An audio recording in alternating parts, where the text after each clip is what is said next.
Ελάτε τώρα να δούμε όλα όσα δεν έδειξαν οι κάμερες χθες το βράδυ από τα στρατόπεδα των νικητών αλλά και των ηττημένων. Οι πανηγυρισμοί ήταν έξαλλοι από τους οπαδούς του Πασόκ, ανάμεσα στους οποίους βρέθηκαν και πολλοί αλλοδαποί.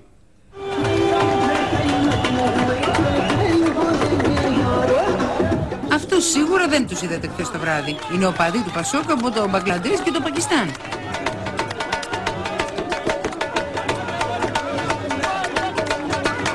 Άλλοι ντυμένοι με τις παραδοσιακές φορεσιές τους, άλλοι με τα μπούρλα και άλλοι σκαρφαλωμένοι πάνω σε ένα κατακόκκινο πολυτελέστατο αυτοκίνητο βγήκαν στους δρόμους για να γιορτάσουν τη νίκη του Πασόκ. Γιώργο, πολύ ωραίο.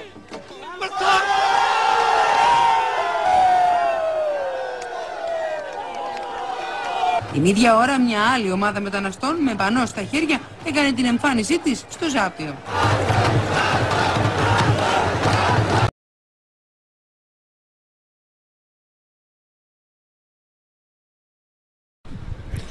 Η ισχυρή ελληνική παρουσία της Ελλάδας διεθνώς είναι πάντα χρήσιμη, πόσο μάλλον και τώρα όταν περνάμε μια δύσκολη εθνική κρίση, οικονομική κρίση. Και η Ινδία είναι μια αναδυόμενη δύναμη στην οικονομία, στην τεχνολογία, στον πολιτισμό, αλλά και στο πολιτικό στερέωμα. Και είχα την ευκαιρία με τον Πρωθυπουργό της Ινδίας να συμφωνήσω σε στενή συνεργασία, στην αναβάθμιση των σχέσεών μας, σε τομείς που θα μας βοηθήσουν ιδιαίτερα και στην ανάπτυξη της χώρας, που είναι βασική μας προτεραιότητα.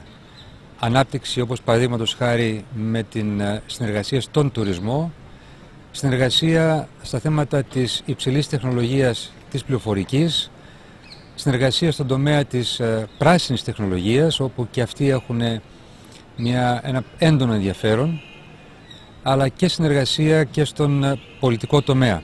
Διαπίστωσα ότι για την ανάλυση μας για τα οικονομικά δεδομένα, την μεγάλη οικονομική κρίση που περνά ο πλανήτης μας, έχουμε συγκλίνουσες απόψεις, έχουμε κοινές προτάσεις και αυτό είναι ιδιαίτερα σημαντικό όταν η Ινδία συμμετέχει με βαρύνουσα γνώμη στους G20 και στις συναντήσεις που γίνονται για το μέλλον το οικονομικό του πλανήτη μας.